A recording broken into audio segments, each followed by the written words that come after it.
Voltamos ao segundo bloco do programa Direito e Dever e Cidadania em Ação. Hoje nós estamos tratando das alterações e possíveis modificações no direito do trabalho. E elucidando estas questões, está presente o juiz do trabalho, Josley Soares Costa. Josley, falamos no primeiro bloco sobre teletrabalho, mas um outro tema que muito intriga é a questão da terceirização, né? Ou da quarteirização. Dois mecanismos razoavelmente modernos, mas não tão modernos porque já está inserido no âmbito jurídico. Ambos retiram da empresa principal, né, a atividade e delega para uma outra empresa. Então, focando na terceirização primeiramente, nós falamos em atividade fim, atividade meio e atividade tipo, chamada de inerente. Como nós podemos diferenciar esses tipos de atividade para o telespectador da TV Destaque? Pois é, fala-se bastante em terceirização atualmente também. As mesmas questões que envolvem o teletrabalho, que falamos agora há pouco, também estão acentuadas aí no contexto da terceirização. O que seria essa história de terceirização? O que é essa história de quarteirização?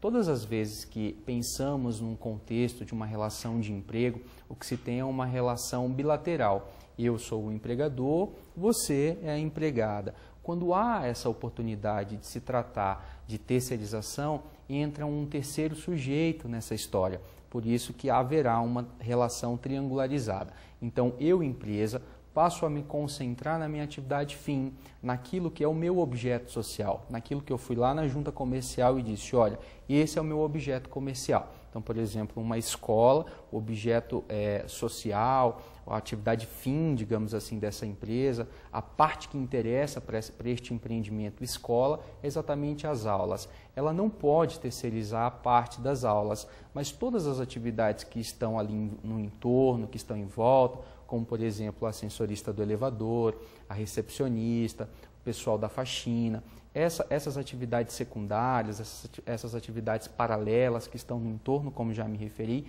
essas atividades são tidas pela jurisprudência e pela própria lei deste país como atividades meio. Essas atividades podem ser terceirizadas. Então, aquilo que num primeiro momento eu só poderia fazer com o meu empregado, então eu, empresa, poderia te contratar para que você prestasse a minha atividade, eu posso me concentrar apenas na atividade fim. No caso da escola, você pode ser a professora da minha escola, eu não posso terceirizar os seus serviços, eu tenho que te contratar. Agora, quando se fala em terceirização, eu posso então chamar uma outra empresa para cuidar de todas as minhas atividades secundárias. No seguinte propósito, eu vou me concentrar naquilo que é importante para mim. Então, se eu sou escola, eu vou me concentrar nas aulas, a parte da portaria, a parte da limpeza, a parte da faxina, a recepcionista, eu posso então terceirizar. É neste momento que entra um terceiro sujeito na relação e eu trago essa empresa a partir de um contrato civil, formalizamos então um contrato civil e ela me fornece mão de obra, digamos assim. Ela coloca um trabalhador dela para executar essas atividades que estão no entorno, como já referi. Qual que é o grande aspecto que envolve a terceirização? É exatamente o risco da fraude, porque a jurisprudência, e hoje nós temos um verbete sumular do Colégio Tribunal Superior do Trabalho, súmula 331, pacificando e meio que regulamentando o que seria, o que pode ou não acontecer nessa história de terceirização. E o que está escrito lá? O que o TST decidiu nesta súmula, que é o entendimento majoritário da Corte Trabalhista hoje do nosso país? Olha, você só pode terceirizar, você empresa, a sua atividade meio, que é exatamente essas que ficam no entorno. A sua atividade fim, você não pode terceirizar. Você tem que concentrar, é você que tem que empregar os professores, por exemplo. Se houver uma terceirização, se eu passo a terceirizar, por exemplo, no caso ainda da escola, se eu terceirizar as aulas, se eu terceirizar os professores, haverá o que chamamos de fraude e o vínculo de emprego não será formado entre a empresa e aquele trabalhador, mas sim o tomador de serviço, no caso essa escola, que terceiriza fraudulentamente as aulas, já que pela súmula do TST, de número 331, a empresa deveria manter o seu objeto social, ela mesma deveria cuidar dessa atividade principal, que são as aulas. Doutor Josley, realmente a questão da terceirização ela é bem polêmica, né? Além desse apoio a empresa, para ela poder seguir firme na sua atividade fim, existe a questão de proteção ao emprego, né? Você não pode terceirizar a atividade fim exatamente para que não ocorra uma delegação a um terceiro, a uma empresa terceira contratada, do que realmente você teria que contratar diretamente, né? A contratação direta, ela é importante, ela é saudável para o trabalhador, né? E a legislação ela tem uma preocupação muito intensa em garantir essa responsabilidade. E eu queria que o doutor falasse um pouquinho sobre isso, sobre a responsabilidade de quem contrata. Vamos supor que não seja fraude, que seja uma terceirização legítima, nos termos da súmula 331, atividade meio, tudo bonitinho, tudo certinho. O cara lá da portaria. E se a empresa que foi contratada, que colocou o empregado lá na portaria, não pagar os direitos do empregado? O contratante, quem contratou, o tomador do serviço, ele está isento ou ele está responsabilizado aí também? Pois é, a jurisprudência do TST também fala sobre essa história de responsabilidade. E o que temos hoje no país acerca deste contexto de responsabilidade?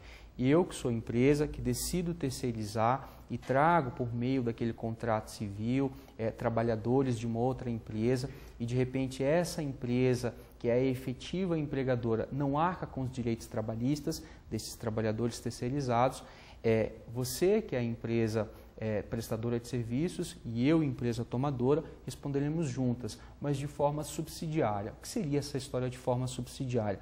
Primeiro, esse trabalhador vai cobrar de você, empresa prestadora de serviços. Se você não arca com esses débitos trabalhistas, como saldo de salários, como, por exemplo, horas extras, verbas rescisórias, então eu, tomador, porque tomei os serviços deste empregado, ele estava efetivamente trabalhando para mim, por meio, é claro, de uma prestadora de serviços, deverei arcar, junto com essa prestadora de serviços, com esses direitos trabalhistas. Há uma responsabilidade, no contexto de uma terceirização lícita, né, na atividade fim, uma responsabilidade, portanto, subsidiária. Ambas respondem pelos créditos, pelos débitos trabalhistas desse trabalhador terceirizado. Mas primeiro o efetivo empregador dele, a empresa terceirizada, e num segundo momento, se ela não tem bens, se não se acha nada para arcar com estes débitos, aí a tomadora passa a responder, portanto. É uma dupla garantia. Uma dupla garantia, uma dupla muito garantia. Bem colocado, exatamente. Lembrando, doutor, que principalmente aos advogados, que é importante postular contra as duas, né? O advogado tem que, na petição inicial, entrar contra o principal empregador, que é aquele que está registrado ali, e também contra o tomador. Senão o juiz do trabalho aqui ele não pode julgar outra petita, ele não pode dar a responsabilidade subsidiária se ela não for postulada, né? Exatamente. Isso é importante. Já que o juiz está limitado àquilo que se pede no processo, né? Aquilo que as partes trouxeram ao Poder Judiciário para que assim o Poder Judiciário preste aí essa tutela jurisdicional. Se não há pedido de responsabilidade, certamente o juiz não terá como avançar, como muito bem colocado pelo Dr. Rogério. Agora, o que se observa é que os advogados também têm tido muita cautela no que tange a essa história de responsabilização. Porque o que se observa é que realmente há esse pedido. Então, havendo uma prestadora de serviços que não tem capacidade financeira, que não tem solvabilidade para arcar com estes débitos, a tomadora certamente entrará na jogada e será responsabilizada por estes débitos que não foram pagos, que não foram quitados. Perfeito. Josley, nós estamos falando então de formas legais de prestação de serviço, sem ser empregado da empresa, vem de uma outra empresa para prestar serviços, e nós temos também uma forma de mascarar esta relação de emprego, a qual seria a pejotização. Muitas empresas usam o artifício de contratar uma pessoa, mas através de um CNPJ. A pessoa física cria uma pessoa jurídica para essa prestação de serviço. Então, no próximo bloco, nós vamos estar falando sobre a pejotização.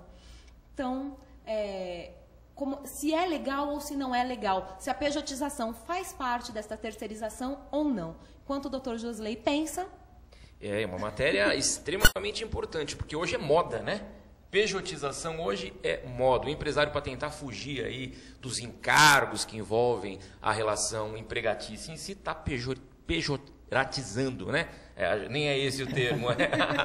Está transformando o empregado em pessoa jurídica, né? Então é isso aí. No próximo bloco, então, voltamos. Lembrando que o nosso programa, ele se repete, né? Às sextas-feiras, às 7h30, aos sábados, às 21h30 e ao domingo, às 22h. Sugestão, querendo ser nosso parceiro, mande e-mail para nós, direitosdeveres@oabguarulhos.org.br ou pelo telefone 2468-8199, ramal 33. Voltamos já.